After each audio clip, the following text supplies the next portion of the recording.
Olá, pessoal. Professora Gina, aula de literatura, sejam bem-vindos. Aula número 2. Nossa aula começa hoje revisando o conteúdo que vimos na aula passada.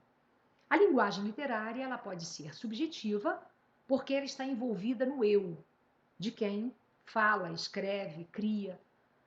Subjetividade significa emoção, significa participar de um contexto de modo íntimo, confessional. Então, se você fala e coloca os seus sentimentos, você põe o seu eu. O texto literário é ficcional porque ele é distante da realidade em muitos aspectos, tais como, por exemplo, histórias de mitos, histórias de sereias, histórias qualquer uma, seres extraterrestres. Enquanto não se puder provar, isso aí é parte, né, de uma história, lendas, fábulas. O texto é plurissignificativo, porque as palavras podem ser interpretadas de muitas formas, então as palavras se revestem de várias significações. Conotativo, porque a linguagem é figurada. E é inverossímil, porque não é igual à verdade. Ele pode ser semelhante à verdade, igual não. Ele pode ser, por exemplo, feito por pessoas, por personagens, mas a história pode ser totalmente inventada, pode não estar baseada em fatos e pode não ser a história de ninguém, uma história criada, inventada. Linguagem verbal é toda linguagem que você lê que só tem a palavra. E o que é não verbal? Quando só tem, não verbal é quando tem só imagem. Então, subjetividade significa subjetividade, retomando sentimentos. O que é objetividade? É o papel da linguagem que não é literária. Perfeito? Começamos então por gênero. Gênero literário. O primeiro gênero que nós vamos conversar é o gênero lírico. O que é lírico? Tudo que é próprio da poesia. Quando nós pensamos em poesia, nós pensamos em prosa, nós pensamos em exploração de musicalidade, nós pensamos em palavras com sonoridade especial. Então, o gênero lírico, ele está no campo em que há predomínio das emoções, há predomínio da subjetividade. Dentro da poesia existe uma personagem chamada eu lírico ou eu poético. Quem é essa personagem? Ele é responsável por nos contar a história ou por nos confessar sentimentos, emoções. Note que imagem linda. Essa pintura nos mostra bem o gênero lírico. Uma pessoa com uma lira ou uma harpa tocando e recitando poemas. É assim que a coisa era feita no passado. A poesia era toda oral, era toda cantada. Lírico nasceu da palavra lira. E esse texto, propriamente, é o texto da poesia. O caráter do gênero lírico é todo sentimental. Então, é todo predominantemente subjetivo. Você pode escrever em primeira pessoa, ou seja, o eu lírico vai falar de sua própria dor, de seus próprios sentimentos, e esse eu lírico pode ser masculino ou feminino. Quais são os tipos de poesia que conhecemos? Inúmeros, mas eu vou citar alguns. O soneto, que nós comentamos no último encontro, na última aula, que tem 2 quadras e 2 tercetos. Ode, haikai, um acróstico, que você pega o nome, por exemplo, do Brasil e com cada letrinha você cria um verso, né? Você cria poema, hino, sátira. Então, tudo isso é gênero lírico. O próximo gênero é o gênero épico. O que significa épico? Tudo que está dentro do contexto heróico, dentro da grandeza. São as narrativas que contam histórias de povos, sobretudo que relatam acontecimentos fantásticos ocorridos no passado. Normalmente envolvem a mitologia. Então, nem tudo no mundo é épico. As pessoas narram histórias, narram fábulas, romances, e nem tudo é épico. Mas o nome no passado era só esse, épico. Foi a mais antiga das expressões. E aí, por ser épico, a palavra envolve epopeia, a palavra envolve heroísmos, a história de povos e seres mitológicos, seres míticos. Quem conta a história? Normalmente é um narrador. Esse narrador pode ser onisciente, ou seja, ele só assiste a tudo, vê tudo e conta. Mas pode ser onipresente também. Ele participa da história, ele participa dos fatos. Há um enredo, ou seja, a história vai ter que ser contada. Personagens, protagonista, antagonista, participantes coadjuvantes. Você tem um tempo, ou seja, em que ano aquilo aconteceu, em que momento aquilo ocorreu, em que época aquilo aconteceu, e em que cidade, em que local, se foi dentro das águas, dentro do mar, se foi no céu, se foi numa cidade. Perfeito? Muito bem. Observe a imagem. Monstros, seres grandiosos, olha o tamanho do monstro, olha o tamanho do olho, olha o tamanho do herói. Ben-Hur, olha que herói fantástico. Ben-Hur foi uma antiga história contada. Olha, ele dominava sobre cavalos, ele participava de grandes competições romanas. Olha que bacana, o cavalo de Troia, a história de Helena, a esposa do rei Menelau, que foi raptada por Paris, e ali nasceu o tema da guerra de Troia. Olha o cavalo que enganou o povo, que enganou os soldados. Observe, monstros, cavalo alado. Você tem ali a figura de Hércules. Você vê lutas, seres fantásticos. Isso é épico. Está contido nas epopeias. Medusas, sereias, minotauros. E aí você começa a pensar: que mais? Tudo que for mitológico interessa ao que é épico.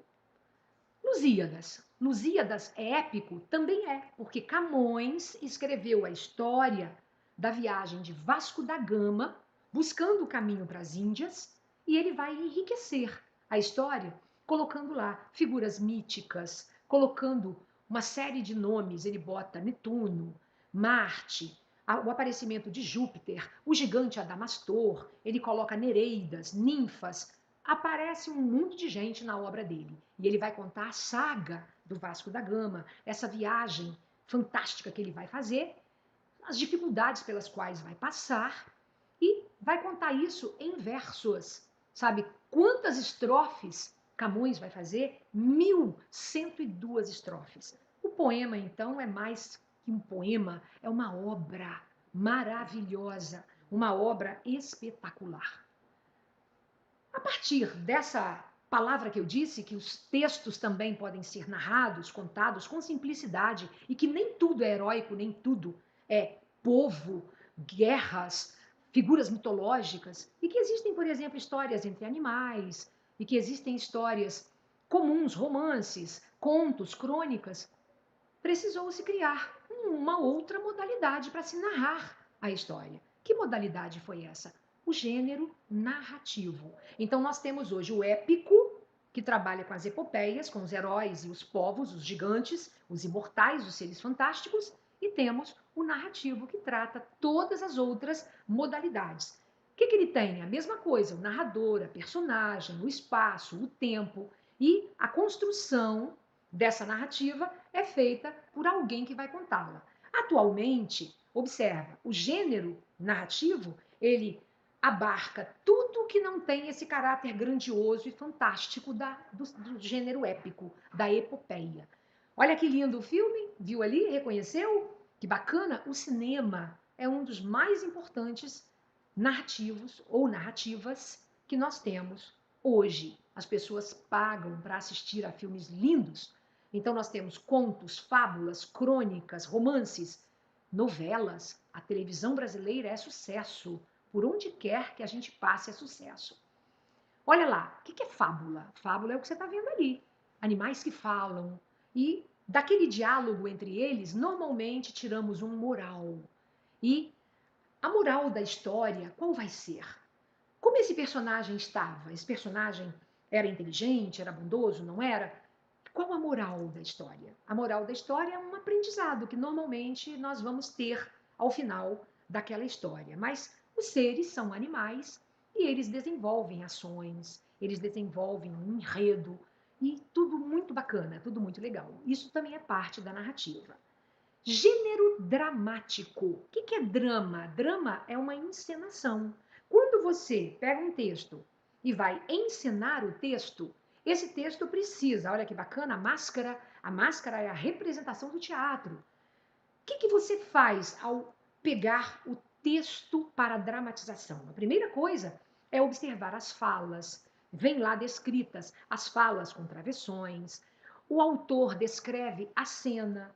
Ele mostra, por exemplo, em que momento a luz acende, apaga, como que o personagem deve estar, qual o formato, por exemplo, das vestes, o rosto, a expressão. Então, tudo é descrito.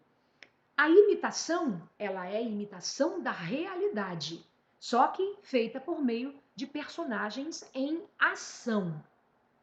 O texto dramático, ele é destinado a ser representado, como eu disse. Os atores dialogam, os atores trocam informações. Por exemplo, o trabalho do Charlie Chaplin, Carlito, ele não trabalha dessa maneira. Ele só faz a cena, mas as palavras eram colocadas e as pessoas liam. E a partir dali elas entendiam as intenções artísticas e a intenção, sobretudo, a mensagem do texto.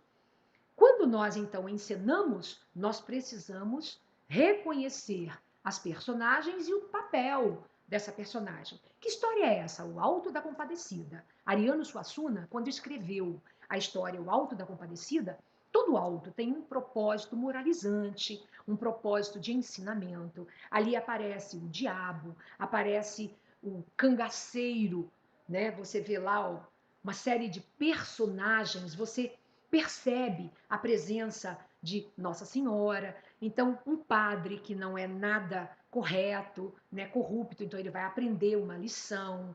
Nós temos ali o Lampião, que é o cangaceiro, e outras personagens. Então, tudo muito alegre, tudo muito engraçado. Romeu e Julieta, olha que linda narrativa, uma narrativa antiga, né, que foi escrita por William Shakespeare no século XVI. Já imaginou quanto tempo tem isso? E que sucesso continua fazendo? A Grande Paixão, a Guerra entre Famílias, os Capuletos e os Montecchios, inimigos. Aí, que bacana. Se você não assistiu, é tempo de pesquisar e assistir a essa narrativa super bonita. Vamos falar agora de trovadorismo. Trovadorismo foi um movimento literário que nasceu na Idade Média. A Idade Média durou 10 séculos, do século V ao século XV, quando vai aparecer o classicismo ou o renascimento. Nesse período aí vai aparecer o trovadorismo. De onde veio esse nome?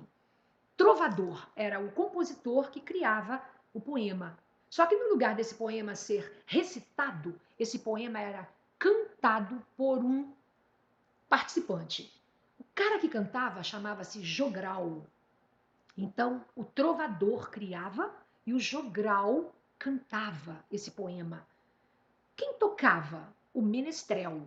O menestrel tocava. Então tinha baladeiras, que eram as pessoas que dançavam, as soldadeiras, que eram as mulheres que cantavam, e o homem tinha um papel preponderante social. A mulher era um ser mais deixado, né, ao lado dele, e ele mais à frente. Então, o trovador criava a poesia e ele entregava aquilo ao jogral e o jogral representava. Eles eram parte de grupos itinerantes, passavam pelas cidades e apresentavam, traziam as notícias.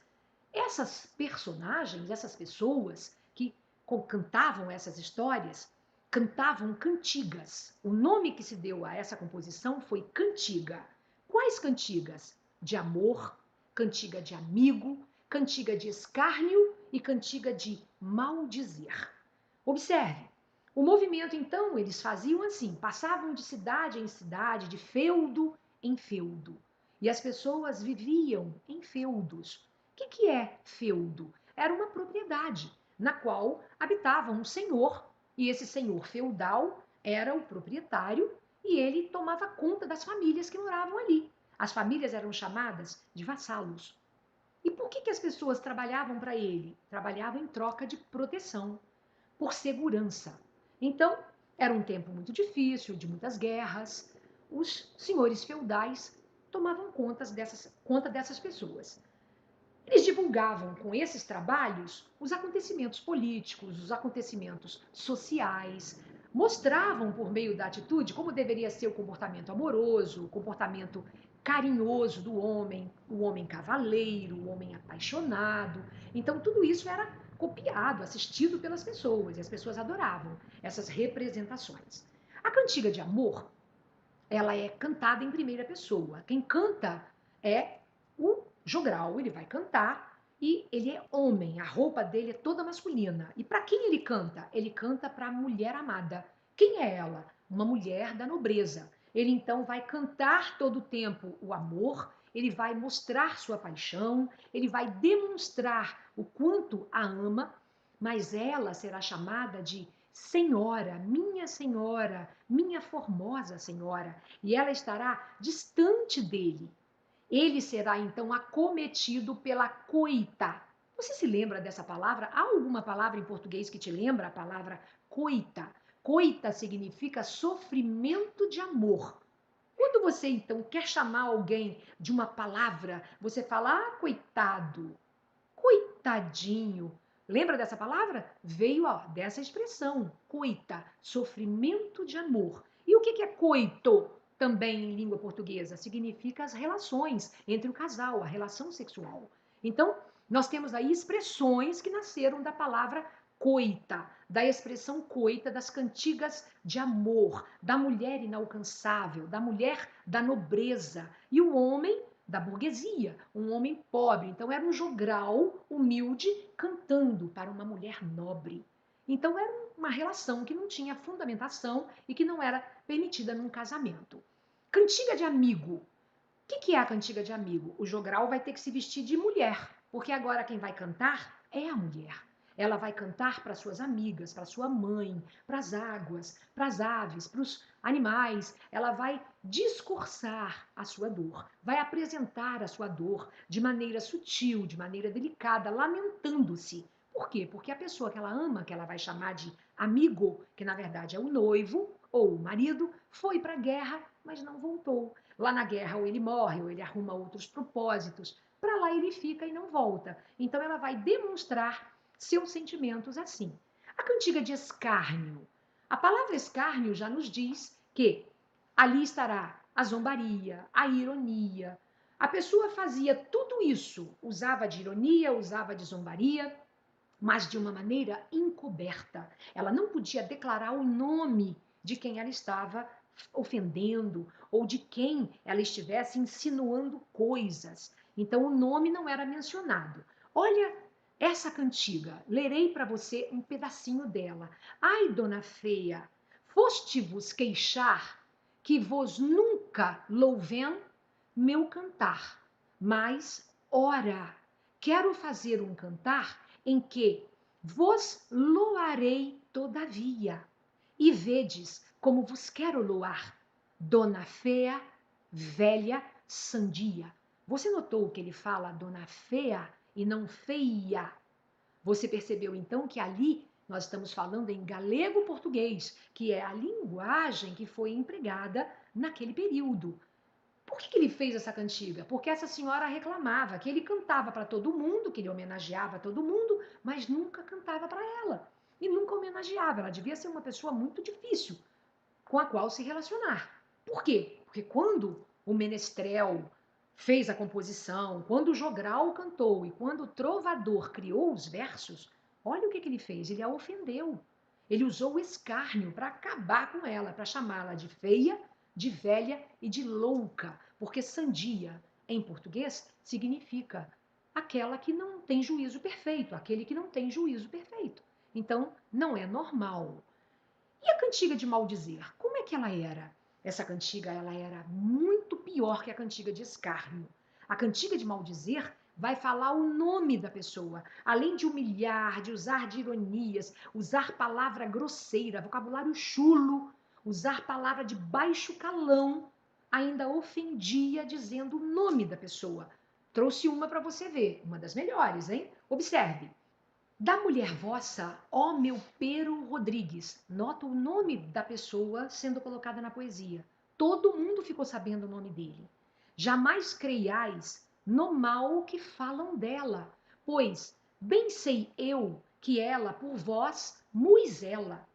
Quem não vos quer, vos traz somente intrigas. Ou seja, quem não gosta de você vai trazer sua fofoca, vai trazer sua intriga para prejudicar. E aí olha o que o trovador diz. Pois, quando deitou ela em minha cama, a mim, muito bem de ti, ela falava. Aí a pessoa para e fala, nossa, ela deitou na cama do cara e falava do marido. Observa como ele termina. Se a mim deu o corpo, é a vós quem ela ama. Ou seja, ela deitou em minha cama, mas é a vós quem ela ama. Então todo mundo ficou sabendo que o Pero Rodrigues tinha uma esposa que o traiu, que era promíscua, uma pessoa que não era correta, que não era uma mulher respeitosa, mas uma mulher que traía o esposo. Então o trovador fez a cantiga de maldizer, colocando o nome do nosso traído na cantiga de maldizer. Observa que isso foi feito no século XII. Até hoje todo mundo sabe quem é o Pero Rodrigues. Imagina naquela época. Não é mesmo? Interessante, né? Então, agora vamos para nossos recursos. Primeiro recurso, a aliteração. O que é aliterar? Note, aliterar é o que você está vendo, a repetição de um mesmo fonema consonantal. O rato roeu a roupa do rei de Roma. Notou quantos R's? Isso é a aliteração. A repetição de um mesmo fonema consonantal. Assonância é quando nós damos mais ênfase aos sons das vogais. No lugar de nós usarmos uma linguagem poética com mais letras ou com aliterações, com fonemas consonantais, a assonância valoriza os sons das vogais. Observe no poema Onda, do Manuel Bandeira, que ele fala: a onda anda. Aonde anda a onda? Tá percebendo? A onda anda. Onde anda a onda?